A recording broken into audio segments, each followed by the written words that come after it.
Assalamualaikum warahmatullahi wabarakatuh. Apa kabar Anda semua? Semoga kita selalu dalam lindungan Allah Subhanahu wa taala. Amin ya rabbal alamin.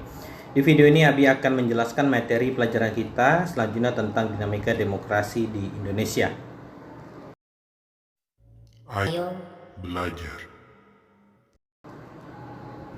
Pertama, kita akan membahas tentang demokrasi pada masa Orde Lama. Setelah berlakunya kembali Undang-Undang 1945 melalui Dekret Presiden 5 Juli 1959, rakyat berharap kehidupan ketatanegaraan menjadi lebih stabil, pemerintahan menjadi lebih demokratis, dan berfungsinya alat-alat perlengkapan negara.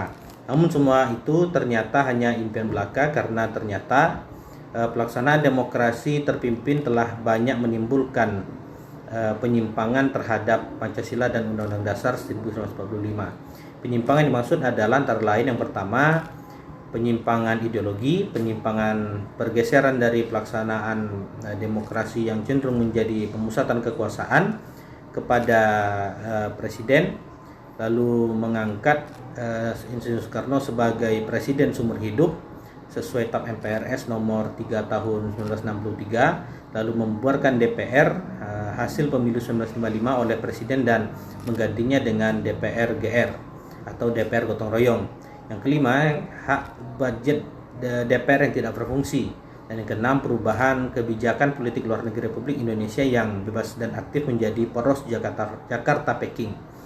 Lalu pada demokrasi di masa Orde Baru, pelaksanaan demokrasi terpimpin praktis berakhir setelah dikeluarkannya surat presiden tanggal 11 Maret yang disebut sebagai Super Smart, dan dimulailah pelaksanaan demokrasi Pancasila pada masa pemerintahan Orde Baru.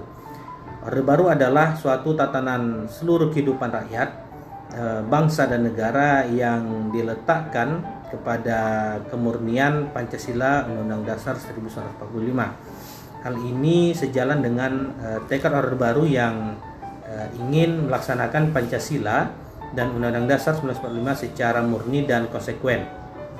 Namun tekad tersebut ternyata hanyalah isapan jempol belaka, dikarenakan maraknya penyimpangan-penyimpangan terhadap prinsip demokrasi yang telah terjadi, seperti berkurangnya kontrol sipil terhadap militer, lalu sistem peradilan yang kurang independen, lalu pelaksanaan pemilu yang tidak demokratis, dan juga kekuasaan eksekutif yang lebih luas jika dibandingkan dengan kekuasaan legislatif dan yudikatif, lalu juga peran media massa yang terbatas, lalu tekanan terhadap kelompok kepentingan, dan juga perlindungan yang minim terhadap kelompok minoritas. Yang terakhir, kita lihat demokrasi pada masa reformasi. Demokrasi pada masa reformasi dimulai pada tahun 1998 sampai dengan sekarang.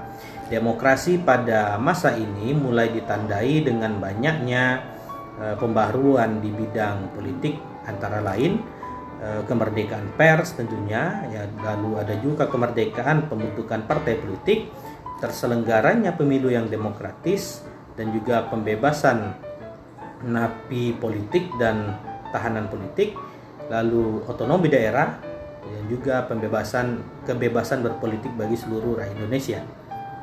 Dan selanjutnya Anda jangan lupa kerjakan tugas yang tertera pada bagian deskripsi video ini. Sampai jumpa, wassalam.